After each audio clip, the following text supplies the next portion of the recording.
safety and they can live out their lives in peace and harmony instead of having to go back and do it again. The U.S. will take over the Gaza Strip, and we will do a job with it, too. We'll own it. We have an opportunity to do something that could be phenomenal. So, fresh from wanting to annex Panama, Greenland, and Canada, Donald J. Trump, the America First isolationist, we will be known by the wars we don't participate in, president, now wants to annex Gaza. But before that doozy, let me just, we've had some developments on the tariff front, and after two beautiful phone calls with Claudia Sheinbaum of Mexico and Justin Trudeau of Canada, the tariffs have thankfully been postponed for a period of 30 days while they renegotiate their trade, even though the trade has already been renegotiated by the man himself in a trade treaty that he described, let me check my notes, as a perfect treaty. So I guess we'll keep, he's like Sisyphus, he'll keep renegotiating and negotiating that treaty forever.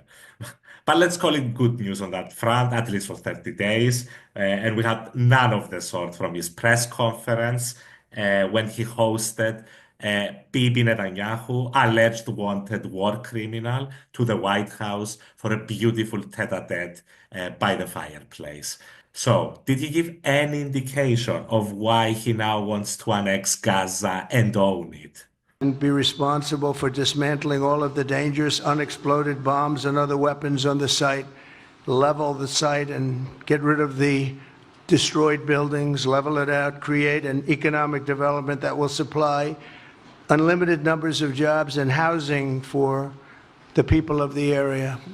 And I don't want to be cute, I don't want to be a wise guy, but the Riviera of the Middle East, this could be something that could be so bad, this could be so magnificent. Wow, that's one way to describe ethnic cleansing, I guess. Magnificent, it could be magnificent. And he did not even rule out military force, US military force, to capture the territory. Given what you've said about Gaza, did the U.S. send troops to help secure the security vacuum? As far as Gaza is concerned, we'll do what is necessary. If it's necessary, we'll do that. So, I mean, when asked repeatedly, I mean, it goes without saying that all basically countries in the world, apart from Israel and the United States, have been condemning this proposal, this beautiful proposal for the Palestinians. But when kept repeatedly getting asked about it, his response has been thus. If not Jordan, Egypt, what other countries you think might accept Palestinians from Gaza? Well, I think Jordan and Egypt will, I know they've spoken about it with you, and they say they're not going to accept. I say they will. But I think other countries will accept also. I think that Gaza maybe is a demolition site right now. If you look at Gaza, it's all, I mean, there's hardly a building standing, and the ones that are going to collapse. You can't live in Gaza right now. But who demolished it? That's my, who, was it with bombs? Who provided those bombs? Was it the same guys that now want to ethnically cleanse the place?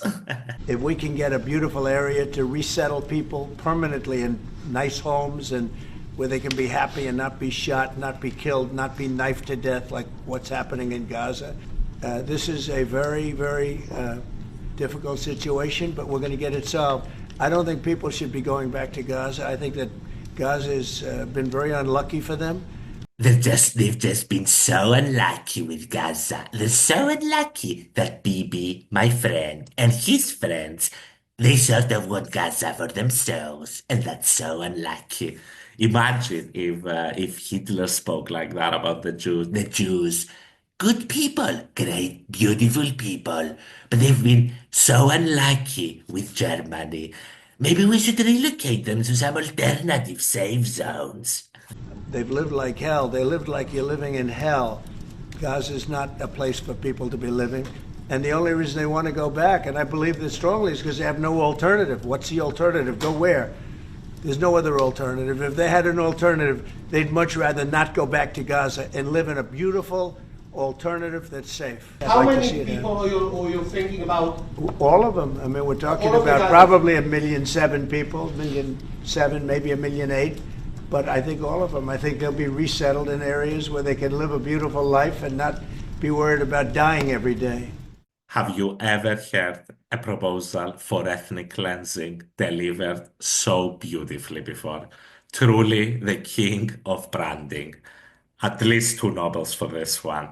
When asked how and under what authority the US could take over the land of Gaza and occupy it in the long term, he did not directly respond. I do see a long-term ownership position, and I see it bringing great stability to that part of the Middle East and maybe the entire Middle East, he went on, claiming he had spoken to regional leaders and they supported the idea. Everybody I've spoken to loves the idea of the United States owning that piece of land, he said. Everybody I've spoken to. Who's that? Jared, Stephen Miller, and a bunch of Israeli guys. I've studied this very closely over a lot of months, Trump added, describing Gaza as a hellhole and symbol of death and destruction. He said Palestinians there should be housed in various domains in other countries and expressed hope that the leaders of Egypt and Jordan would open their hearts to the idea over time. Sitting alongside Netanyahu, Trump was questioned by reporters whether Palestinians would have the right to return to Gaza if they left while the rebuilding was happening. The president replied, "It would be my hope that we could do something really nice, really good, where they wouldn't want to return. Why would they want to return? Why would they want to return to their land?" Wow, what a guy. As we mentioned in the podcast, solved the Israel-Palestine issue by eliminating the Palestinians. Solved. North Korea, South Korea. Eliminate South Korea. Solved. Russia, yeah, solved. I mean, what a guy, a visionary. I think this is up there with let's inject ourselves with bleach to withstand the coronavirus. I think this is one. Let's eliminate the Palestinians from Israel, Palestine. So, we've solved that issue. They can relocate wherever. Who gives a shit? Wow. Wow. I mean, Trump 2.0, I think, much more combustible than Trump 1.0. Expansionist Trump, the Julius Caesar phase, let's call it. It's going to be bumpy. It's going to be even bumpier than I could have anticipated. And let me tell you, folks, I was anticipating a bumpy ride. Now, before we lose our minds, it's gonna be hard even for Donald to implement his spectacular idea. So let's just keep hope that he's not just gonna ethnically cleanse Gaza for a bunch of fucking Trump towers. See you soon, folks.